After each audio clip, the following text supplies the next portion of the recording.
Assalamualaikum warahmatullahi wabarakatuh. Halo anak-anak, berjumpa lagi dengan Ibu. Di mana di sini kita melanjutkan materi distribusi pendapatan nasional.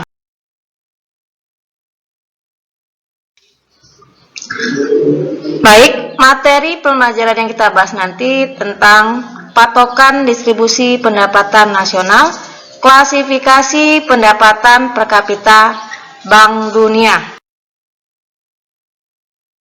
Tujuan pembelajaran, setelah mempelajari materi, siswa diharapkan mampu 1. Menjelaskan pengertian, patokan atau ukuran distribusi pendapatan.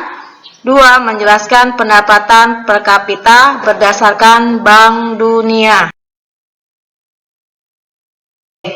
Kita masuk distribusi pendapatan nasional. Di mana distribusi pendapatan nasional akan menentukan bagaimana pendapatan nasional yang tinggi akan mampu menciptakan perubahan-perubahan atau perbaikan-perbaikan dalam masyarakat. Distribusi pendapatan nasional yang tidak merata tentu tidak dapat menciptakan kemakmuran bagi masyarakat. Untuk itu, menilai kemerataan distribusi pendapatan nasional, ada 3 tolak ukur atau patokan yang umum digunakan, yaitu 1. Kurva Lorenz, di mana patokan yang menggambarkan distribusi kumulatif pendapatan nasional di kalangan lapisan penduduk. Di sini kurva Lorenz menyatakan 3 kondisi distribusi pendapatan nasional, yaitu sebagai berikut. A. Distribusi yang sangat merata atau absolute equality income distribution. 2. Distribusi yang sangat aktual, absolute inequality income distribution. Yang ketiga, distribusi yang sangat tidak merata, actual inequality income distribusi.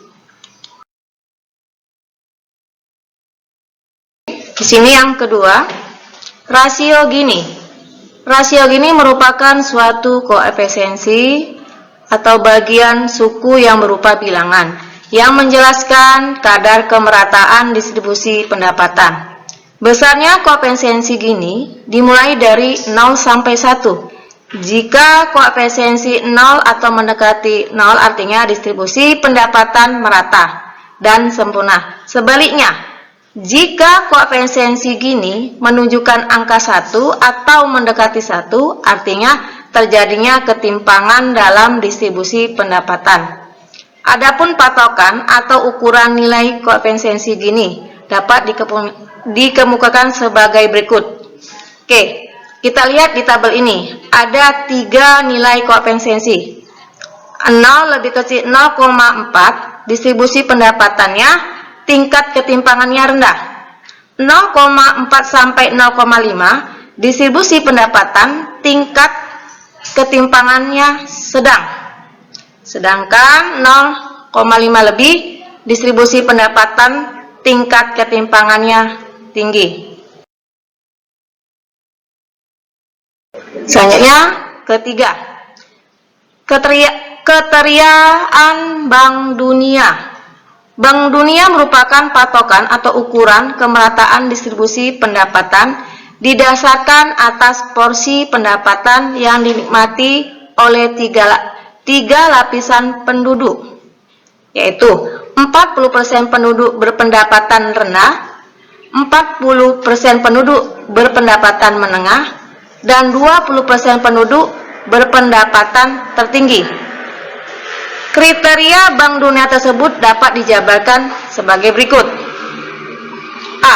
Jika 40 penduduk berpendapatan terendah menikmati lebih kecil 12% pendapatan nasional, maka tidak merataan tinggi. B. Jika 40% penduduk pendapatan menengah menikmati 12% sampai 17% pendapatan nasional, maka ketidakmerataan sedang. C. Jika 40 penduduk pendapatan terendah menikmati lebih dari 17% pendapatan nasional, maka ketidakmerataan rendah. Oke, kita masuk di klasifikasi pendapatan per kapita Bank Dunia, di mana pendapatan per kapita tiap negara biasanya tercatat pada Bank Dunia. Pada tanggal 1 Juli 2012, klasifikasikan pendapatan per kapita yang dibuat Bank Dunia sebagai berikut.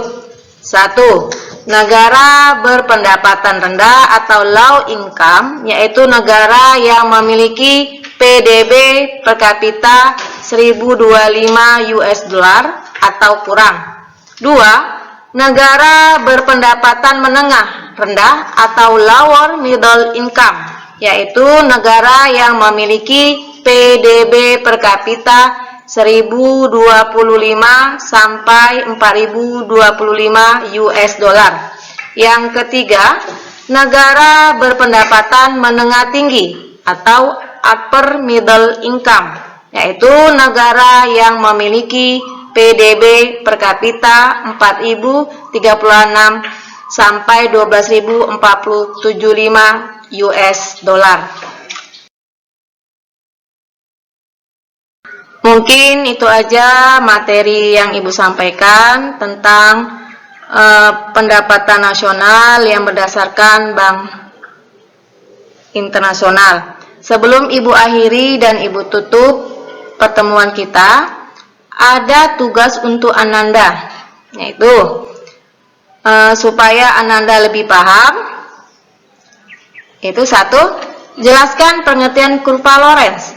Yang kedua, tuliskan 3 patokan atau ukuran distribusi pendapatan nasional. 3. Jelaskan kriteria Bank Dunia tentang pendapatan nasional.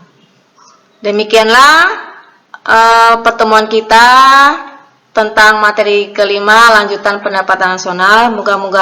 Semoga anak-anak Ibu dengan singkat memahami materi ini. Ibu sudahi. Assalamualaikum warahmatullahi wabarakatuh.